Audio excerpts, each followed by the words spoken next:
Class 10th chemistry का chapter number 3 metals and non metals पढ़ने जा रहे हैं। Welcome to notes by Krishang.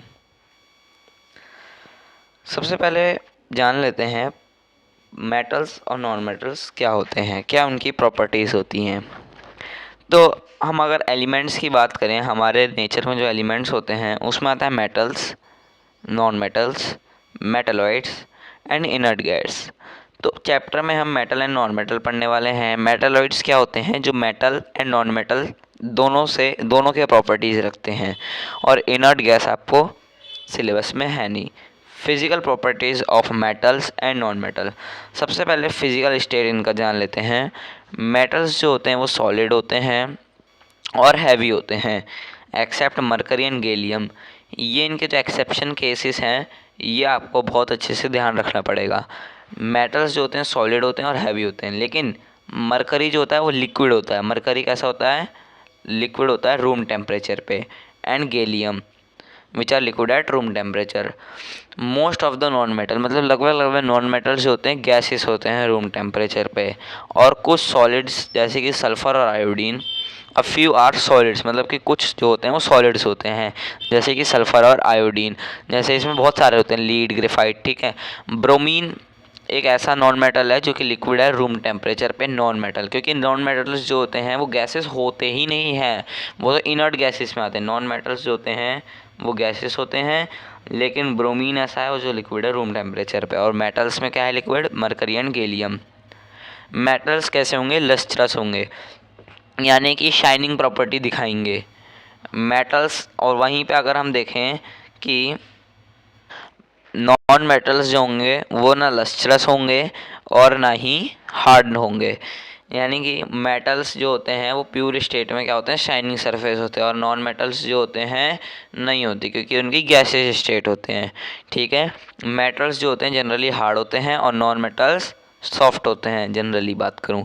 और कलर में देखूं तो मेटल्स जो होंगे वो ग्रे या सिल्वर कलर में होंगे, except copper which is reddish brown and gold which is yellow. Non metals जो होंगे वो अलग अलग कलर में होंगे। जैसे कि बात करूँ आयोडीन की, वो पर्पल होता है, सल्फ़र येलो होता है, क्लोरीन गैस ग्रीनिश येलो होती है। मेलेबिलिटी और डक्टिलिटी, ये दो मेन प्रॉपर्टीज़ हैं इनकी। मेलेबिलिटी की बात करूँ तो जो मेटल्स होते हैं वो थिन शीट्स में कन्वर्ट हो सकते हैं by beaten up by the hammer. यानी कि अगर मेटल्स को हैमर से मैं अगर पीटूँ तो वो क्या हो जाएंगे? थिन शीट्स में कन्वर्ट हो सकते हैं। लेकिन जो नॉन मेटल्स होंगे वो नहीं, मेलेबिलिटी नहीं दिखाते हैं। जो मेटल्स होंगे वो डक्टिलिटी दिखाएंगे, यानी कि थिन वायर्स में कन्वर्ट कर सकते हैं हम। आगे करते हैं इनकी थर्मल कंडक्टिविटी और इलेक्ट्रिकल कंडक्टिविटी। मेटल्स जो होते हैं वो हीट के गुड कंडक्टर होते हैं। सिल्वर जो होता है वो बेस्ट कंडक्टर होता है हीट का, because of this property cooking vessel. अब प्रूव भी कर सकते हैं भाई इसको, थर्मल कंडक्टिविटी कैसे है। अब आप देखें, बर्तन देखे होंगे, कॉपर के होते हैं, एल्यूमिनियम के होते हैं, गर्म करके कुकिंग वेसल्स होते हैं ये, ठीक है। तो मेटल्स होते हैं हीट के गुड कंडक्टर होते हैं। और नॉन मेटल्स जो होते हैं वो नहीं होते, एक्सेप्ट डायमंड एंड ग्रेफाइट। फिर आते हैं इलेक्ट्रिकल कंडक्टिविटी पे। मेटल्स जो होते हैं इलेक्ट्रिसिटी के गुड कंडक्टर होते हैं, और नॉन मेटल्स होते हैं वो नहीं होते हैं। इसमें भी आप देख सकते हैं एल्यूमिनियम, कॉपर, ये सारे जो होते हैं वायर्स में यूज़ होते हैं। सोनोरिटी की, यानी कि अगर जब मेटल्स को हैमर से या फिर किसी चीज़ से पीटा जाएगा तो क्या होगा? वो एक रिंगिंग साउंड प्रोड्यूस करेंगे, जिसको हम बोलते हैं सोनोरिटी। और नॉन मेटल्स नहीं करते हैं। मेल्टिंग और बॉइलिंग पॉइंट की बात करूं तो मेल्टिंग और बॉइलिंग पॉइंट्स होता है वो मेटल का बहुत ज़्यादा होता है। यानी कि अगर मैं किसी मेटल्स को मेल्ट या बॉईल करना चाहूँ तो वो क्या होता है? होता ही नहीं, लगभग लगभग तो होते ही नहीं है, और होते हैं तो बहुत ज़्यादा मेल्टिंग पॉइंट होता है। नॉन मेटल्स के लो मेल्टिंग पॉइंट होते हैं। टेंसिल स्ट्रेंथ, ये एक नया टॉपिक आया आपके लिए। Metals can resist strain without breaking, they have high tensile strength. यानी कि आप समझ सकते हैं कि मेटल्स जो होते हैं वो क्या स्ट्रेन करते हैं?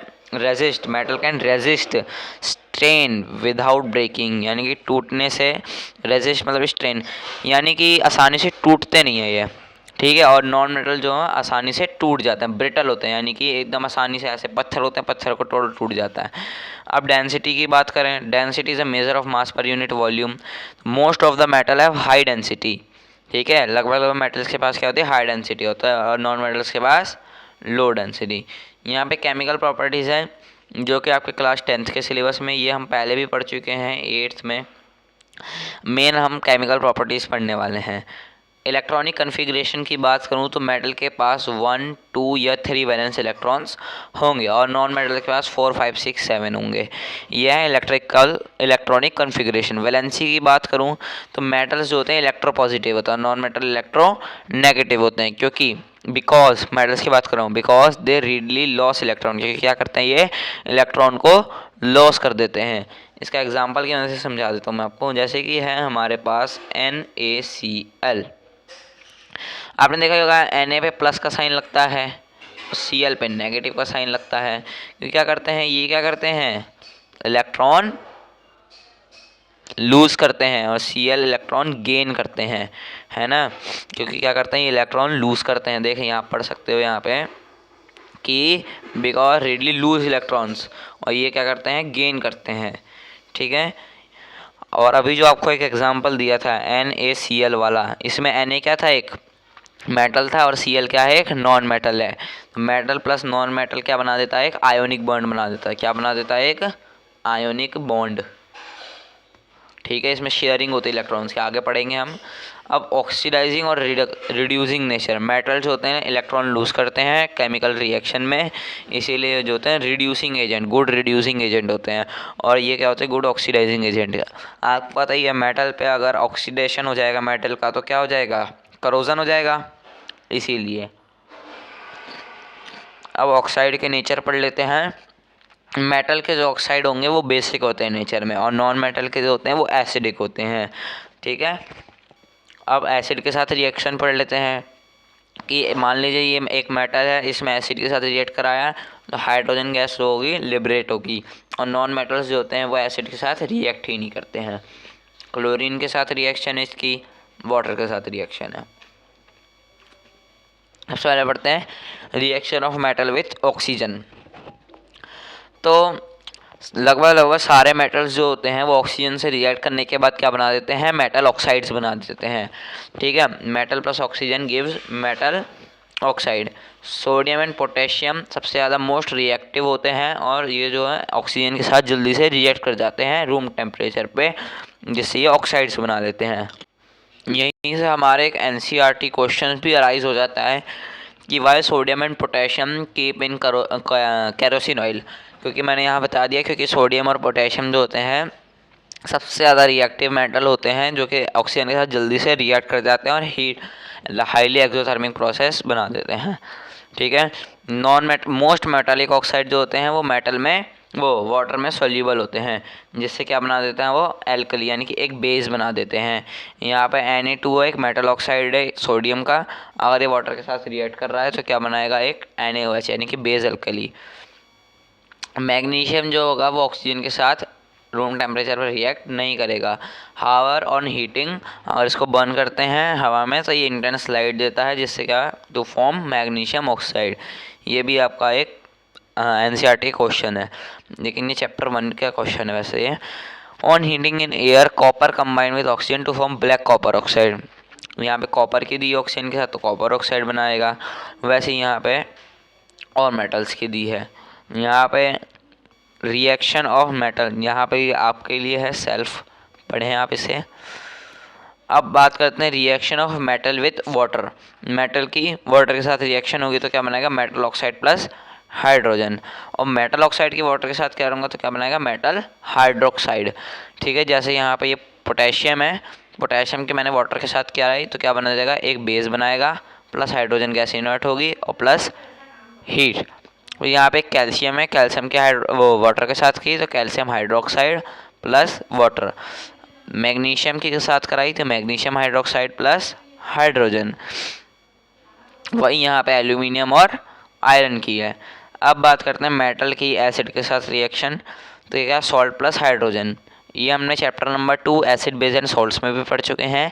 यहाँ पे जैसे Mg मेटल है, इसकी 2HCl हाइड्रोक्लोरिक एसिड के साथ क्या है तो मैग्नीशियम क्लोराइड प्लस हाइड्रोजन। वहीं पे यहाँ पे Al, Zn और Fe के साथ इसकी रिएक्शन दी हुई है, ठीक है। अब reaction of non metal with oxygen, non metal oxygen के साथ रिएक्ट कराएगा तो क्या बनाएगा, नॉन मेटालिक ऑक्साइड। जैसे यहाँ पे सी कार्बन प्लस ऑक्सीजन क्या बना देगा, कार्बन डाइऑक्साइड।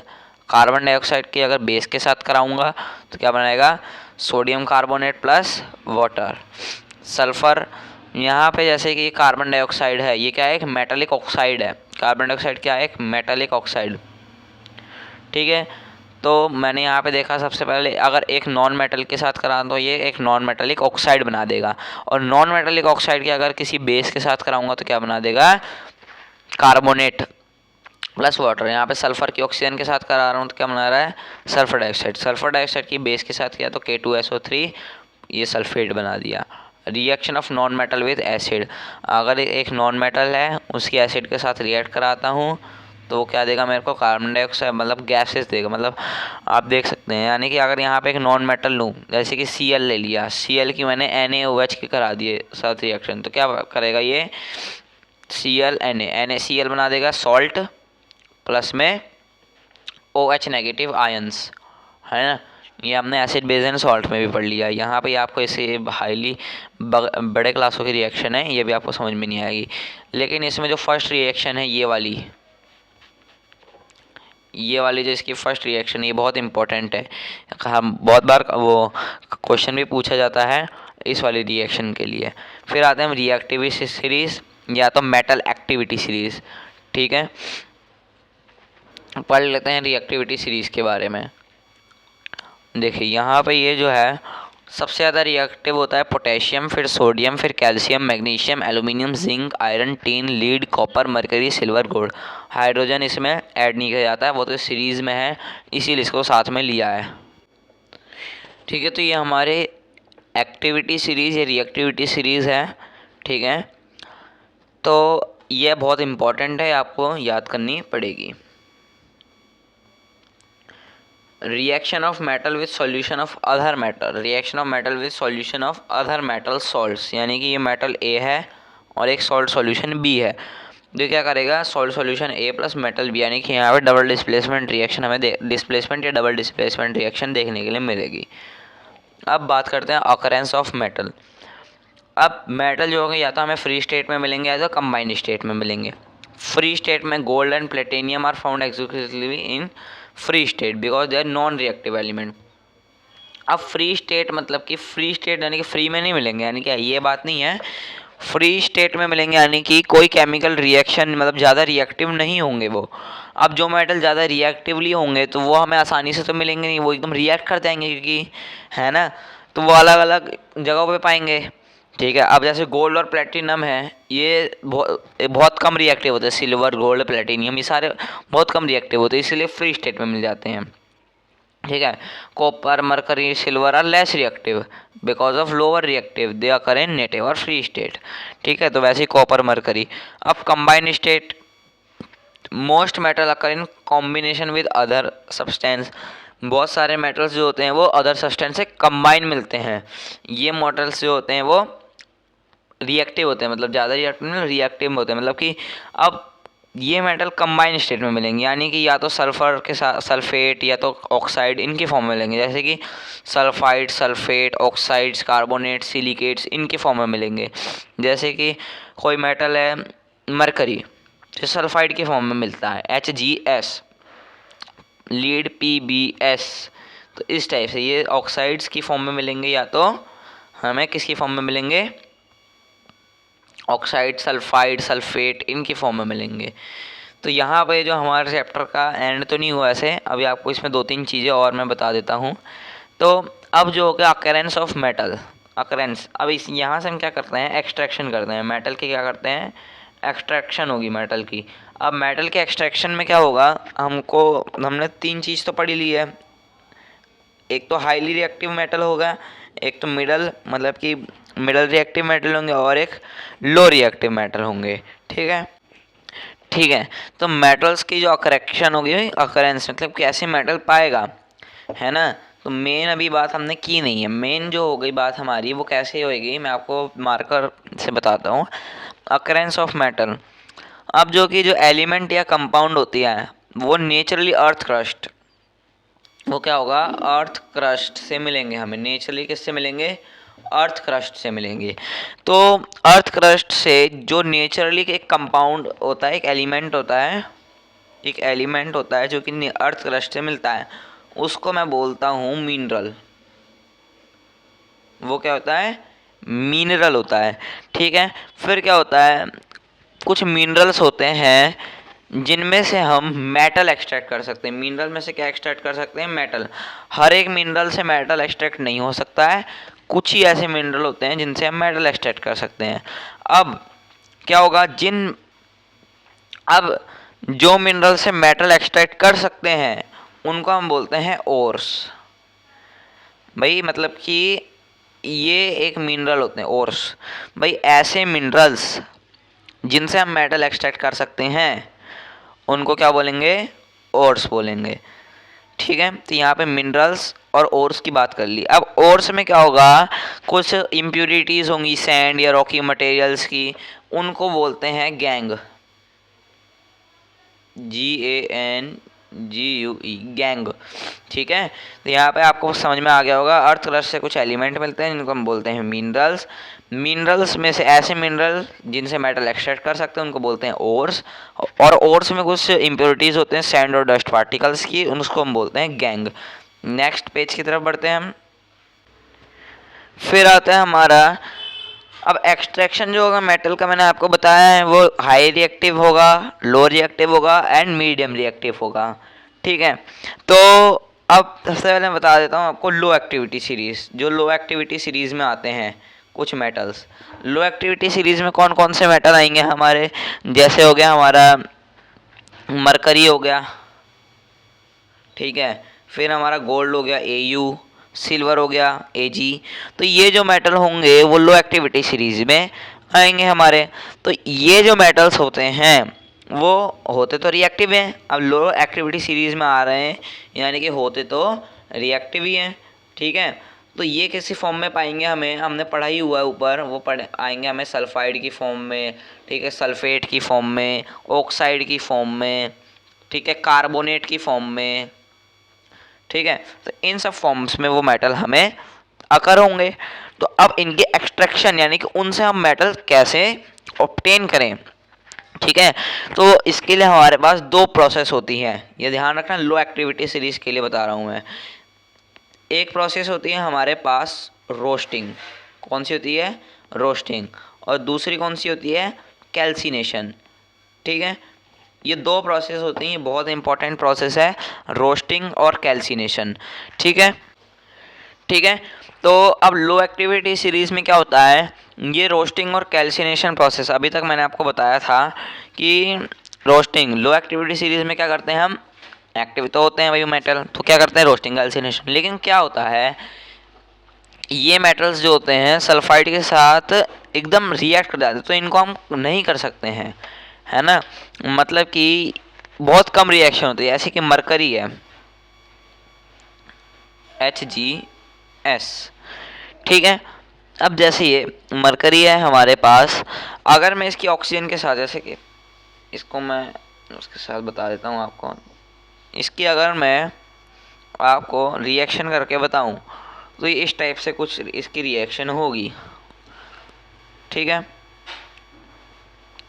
अब आप कहेंगे जो मरकरी होता है ये जो होता है हमारा लो एक्टिविटी से इसका पार्ट है। ठीक है जी। अब इसकी ऑक्सीजन के साथ रिएक्ट करी हमने, तो सल्फाइड को क्या कर दिया, ऑक्साइड की फॉर्म में बदल दिया। हमें तो ऑक्साइड की फॉर्म में बदलना ही नहीं है, हमें तो क्या चाहिए, मेटल। हमें तो HgS से डायरेक्ट क्या चाहिए, Hg मेटल चाहिए। इसीलिए हम लो एक्टिविटी सीरीज में ये दो प्रोसेस नहीं कर पाते हैं। अब आपको ये बात अच्छे समझ में आ गई होगी। अब क्या होता है, लो एक्टिविटी सीरीज में क्या होता है, बहुत से मेटल ऐसे भी होते हैं जो कि रिएक्ट करते ही नहीं है, मतलब रिएक्टिव होते ही नहीं है, तो इनको क्या कराते हैं लो एक्टिविटी सीरीज में। लो एक्टिविटी सीरीज में क्या होता है, उनको हीट करवाते हैं। क्या करवाते हैं, हीट। सिंबल इस हीट का ऐसा होता है। ठीक है। तो मान लीजिए मेरे पास ये है, ऑक्साइड की फॉर्म में है मरकरी 2HgO, इसको करवाया हीट। हीट करने के बाद मेरे को डायरेक्ट मेटल मिल जाएगा, मेरे को डायरेक्ट मेटल मिल जाएगा। बस ये हमारे लो एक्टिविटी सीरीज में होता है कि मेटल को क्या करवाते हैं, हीट करवाते हैं, फिर उससे क्या मिल जाता है, हमें मेटल मिल जाता है। अब वहीं पे मैं बता देता हूँ आपको मिडल एक्टिविटी सीरीज़ की। रोस्टिंग और कैल्सिनेशन अब जो बात करेंगे अब हम मिडल एक्टिविटी सीरीज़ की करेंगे, है ना। तो अब इसमें मिडल एक्टिविटी सीरीज़ में कौन कौन से मेटल आते हैं जो मतलब रिएक्टिव होते हैं, कम होते हैं, मतलब लेस भी नहीं बोलेंगे, मिडल होते हैं। Fe मतलब कि आयरन, जिंक हो गया हमारा, लीड हो गया, कॉपर हो गया, और बहुत सारे हमारे मेटल होते हैं जो मिडल एक्टिविटी सीरीज में आते हैं। तो इनको हम करते हैं रोस्टिंग और कैल्सिनेशन की मदद से। तो इसमें ये दो प्रोसेस हमारी इन्वॉल्व होगी, एक होगी रोस्टिंग और दूसरी होगी कैल्सिनेशन। अब आपने बिल्कुल भी कंफ्यूज नहीं होना है, क्योंकि अब आपको बिल्कुल श्योर हो कि मिडल एक्टिविटी सीरीज़ में रोस्टिंग और कैल्सिनेशन होता है। सबसे पहले बात कर लेते हैं रोस्टिंग की, ठीक है। तो ये एक ऐसी प्रोसेस होती है जिसमें कि सल्फाइड ओर्स को किस में चेंज करते हैं, सल्फाइड ओर्स को किस में चेंज कर देते हैं, ऑक्साइड में चेंज कर देते हैं।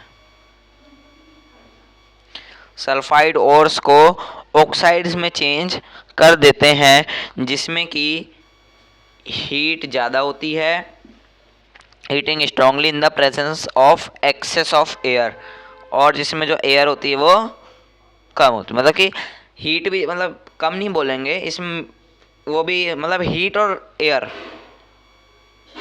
दोनों ज़्यादा होती है। हीट और एयर के प्रेजेंस में हम सल्फाइड ओर्स को ऑक्साइड्स में चेंज कर देते हैं, प्रोसेस को बोलते हैं रोस्टिंग। इसकी मैं आपको एक बार रिएक्शन बता देता हूँ एग्जांपल की मदद से। जैसे कि ये ले लेता हूँ जिंक सल्फाइड, इसको मैं क्या करूँगा, जिंक सल्फाइड में क्या करूँगा, मैंने बताया ना इसको किस में कन्वर्ट करेंगे। देखिए एयर, अब एयर में क्या होता है, मेन हम एयर की बात कर रहे हैं, मतलब कि ऑक्सीजन की बात कर रहे हैं, ठीक है। तो इसमें क्या करूँगा, इसको मैं O2 ऑक्सीजन के साथ रिएक्ट कराऊंगा, 2ZnS को O2 के साथ 3O2 के साथ रिएक्ट कराऊंगा। तो अब ये किस में हो जाएगा, Zn के साथ रिएक्ट कर जाएगा O के साथ, तो 2ZnO प्लस में सल्फाइड हमारा, और बाद में हमारी सल्फर डाइऑक्साइड गैस जो है सल्फर के फॉर्म में निकल जाएगी। तो ये हमारा हो गया रोस्टिंग। अब बात करते हैं कैल्सिनेशन की।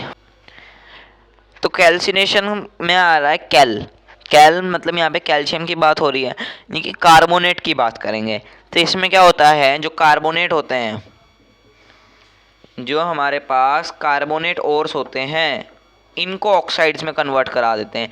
अब रोस्टिंग में हमने क्या पढ़ा था, रोस्टिंग में क्या करते थे, सल्फाइड ओर्स को ऑक्साइड में चेंज करते थे। अब इसमें क्या करेंगे, कार्बोनेट ओर को करेंगे।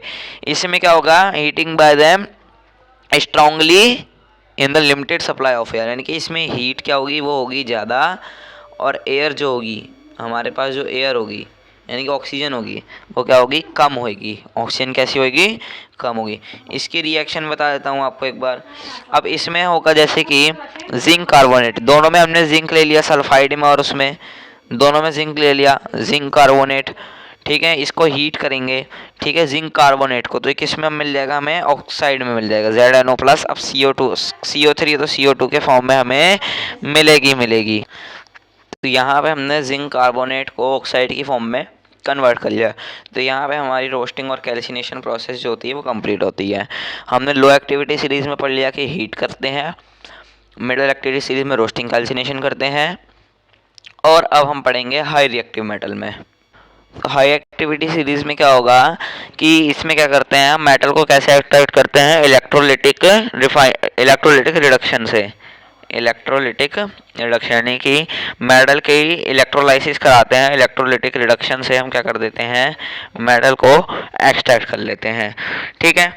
फिर अब एक हमारी इंपॉर्टेंट प्रोसेस आती है जो होती है हमारी थर्मिट रिएक्शन, जिसको हम बोलते हैं थर्मिट रिएक्शन। तो थर्मिट रिएक्शन में क्या होता है कि हमारा जो Fe2O3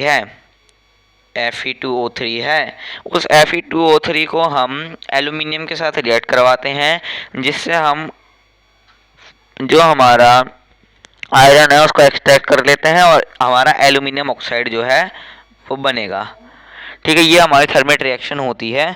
थर्मेट रिएक्शन में क्या होता है, the reaction of Fe2O3 with Al is known as thermite reaction, यानी कि Fe2O3 के Al के साथ जो रिएक्शन होती है उसको बोलते हैं थर्मेट रिएक्शन। ये क्यों यूज़ करते हैं इसको, it is use to join railway track, इसमें क्या करते हैं, रेलवे ट्रैक को ज्वाइन करते हैं। हाई रिएक्टिव मेटल हमने पढ़ लिया, लो पढ़ लिया, और हमने पढ़ लिया मिडल वाला। फिर आते हैं रिफाइनिंग ऑफ मेटल। मेटल्स की क्या करते हैं, हम रिफाइनिंग करते हैं। ठीक है, मेटल की रिफाइनिंग जो हमारी दो चीज़ों पे डिपेंड होगी। ठीक है, एक हमारी होगी हमारी नेचर पे, ठीक है, और दूसरी जो हमारी होगी नेचर ऑफ इम्प्योरिटीज़ प्रेजेंट, और अब एक होगी हमारी उसके ऊपर जो इम्प्योरिटीज़ हैं।